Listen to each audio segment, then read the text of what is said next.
attitude for us to change and adopt in our hearts is that the battles that we fight are sometimes long.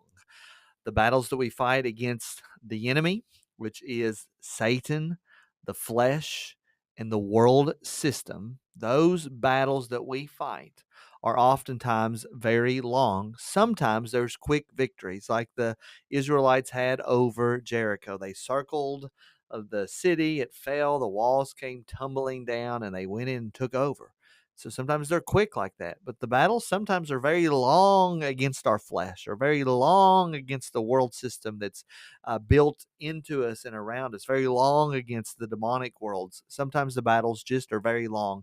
And that is what happened with the fighting against the Israelites in northern Canaan. So chapter 11 is talking about the conquest of the northern part of Canaan. I've pointed out is that Israel is not the aggressor in this situation. They attacked Israel. And many times we've seen that over and over again, that it's actually the Israelites have been in there and they are attacked. So it's the same situation with all of these kings that we saw in our last reading. But we saw verse 16, just as God said, don't be afraid, take the land. Joshua took all that land, the hill country, and all the Negev. Now, what's interesting about this word, Negev, is the Hebrew would be v. The B can be pronounced as a V in Hebrew. So Negev, whenever I read that, I see that B, I pronounce it as a V because that would be more true to the Hebrew pronunciation if you want that. So anyway, Joshua took all that land, and noticed he captured how many of the kings? All their kings. Joshua was successful in this military campaign. Again, remember, Israel was not the aggressor. They were attacked. And Joshua made war, here it is, a long time. There's our attitude to change. For Joshua, this battle, this campaign for the against the northern Canaanites was a long time. And there are spiritual battles that you fight against sin, Satan, and in the worldly system that will take a long time to overcome. In fact, there's some that will not be totally conquered until you die, until complete sanctification happens, complete glorification. You're in the presence of the Lord. This battle lasted a long time. And then in verse 19, here's the sin that the Canaanites committed. There was not a city that made peace with the people of Israel. That's their sin, not making peace with Joshua. And indeed, that's the great sin today, is that people have not made peace with the greatest Joshua, Jesus. They have not made peace with the great commander of the Lord's army, Jesus himself, the great Son of God. Anybody that does not make peace with Jesus will find themselves in a terrible place. And here's the great news about Jesus is that he died. He took the penalty for us. He took the punishment, and we can be made friends with him if we trust that. So we do not want to be those people that are found to be in rebellion, in fighting, and in opposition against Jesus. The great penalty that the Canaanites found were because they did not make peace with the Israelites. Of course, we remember the Hivites, the Gibeonites that made peace with Israel in Joshua chapter 9. I encourage you to go back, watch that video, reread that if you did not. Verse 20. Now, here's the interesting part.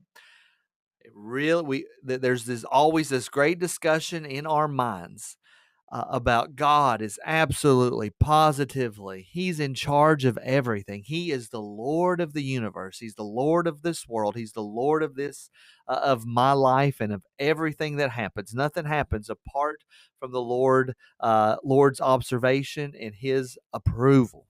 So that's the case. So then we always wonder, well, what about these enemies that fight against the Lord? So let's look at verse 20 very carefully.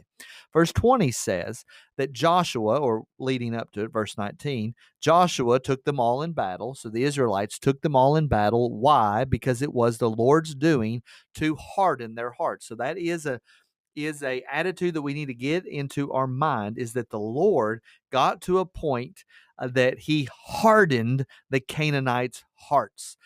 They came to that point of no return. They were turned over to their sinfulness, as the New Testament will talk about. They were given over to themselves. God blinded their eyes, as Romans chapter 1 says. So I encourage you to go read Romans chapter 1, and you see how God, because people were not thankful, they did not recognize God as God, and they worshiped the creature rather than the creator. We're told that God blinds their hearts and gives them over to their full sinfulness.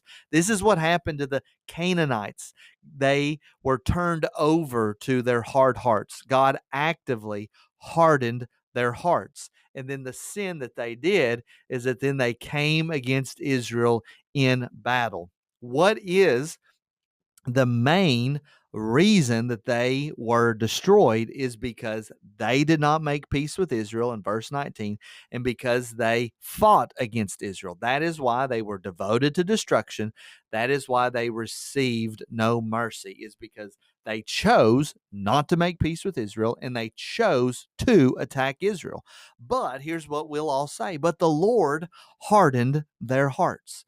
That is a true statement as well. God hardened their hearts, and then they chose not to make peace with Israel, and then they chose not to, or then they chose to actually attack Israel. How does all of this work out?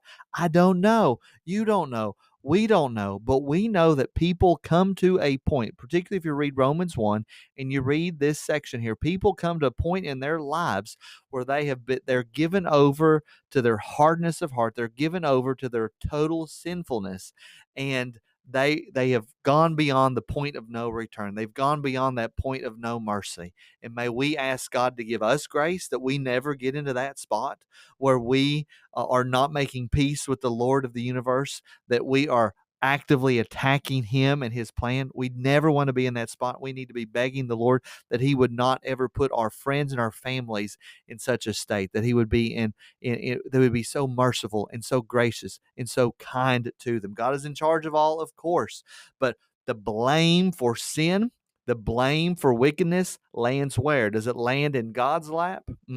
It does not land in God's lap. It lands in my lap. Things that I do wrong is my fault, and I must take the credit for everything wrong I do. Everything wrong you do, you must take credit for. Who gets the credit for all the good you do? God in his graciousness. Everything good you do is worked on in your heart by God, and he gives you grace to do. So everything good you do, you're going to give praise and glory to God. Everything bad you do, you're going to take full responsibility and say, I'm a man in utter dust and utter sinfulness. So let's keep that in our mind, that God is the Lord of the heart. Verse 21, very interesting word for us to end on. In verse 21, we're told Joshua came at that time and cut off the Anakim. These are the giants of the land, the big people, probably King Og that we saw in Deuteronomy. He probably was one of these Anakim. But here's what's interesting. Of course, they're devoted to destruction. That is that terminology continually coming up, is that people are devoted to destruction. But all of them were destroyed except for one, except for a particular group. Only in Gaza, in Gath, and Ashdod did some remain. Well, guess what? There's a famous giant. There's a famous Anakim that came from Gath. Do you know who that giant is? Goliath. Goliath is from the place of Gath. He is from Gaza, in the city of Gath, one of those Philistine territories and those Philistine cities. So there were some giants that survived, and we would say some of those ancestors would eventually give birth to a Goliath, who then we remember fought with David, and David killed him with the throwing of his sling. Remember, God is in charge of everything. And most importantly, remember, some of our battles are going to be extremely long against the sin, against the devil, and against this world system. I pray that has been a blessing to you, and I'll see you in the next video.